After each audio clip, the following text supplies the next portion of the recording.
bugun Payariq tumanida turibmiz. Bu yerda Rossiyadan keltirilgan buğdayning 30 ga yaqin navlari sinalyapti.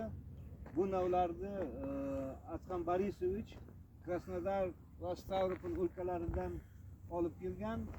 Biz demak Samarqand davlat universiteti agrobiotexnologiyalar va oziq-ovqat xavfsizligi instituti bilan birgalikda hozir hamkorlikda bu yerda navlarni sinash bo'yicha ishlarni olib bormoqdamiz.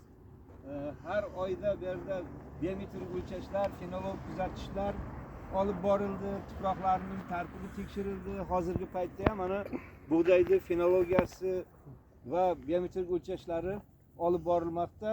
Mana shu navlarni biz respublikamizga moslashgan, yuqori hosil va yuqori sifatga ega bo'lganlarini tanlab, kelajakda bularni keng maydonlarda ekishga tavsiya qilishni maqsad qilganmiz. Mana Atxan Borisovich bilan mana shu navlarni ilmiy ishlar ham olib borilyapti. Bu kishi fan nomzodi, mana Krasnodar o'lkasida shu ishlar bilan ham shug'ullangan. Hozir mana O'zbekistonga, o'z yurtiga kelib, bu ishlarni davom ettirmoqda.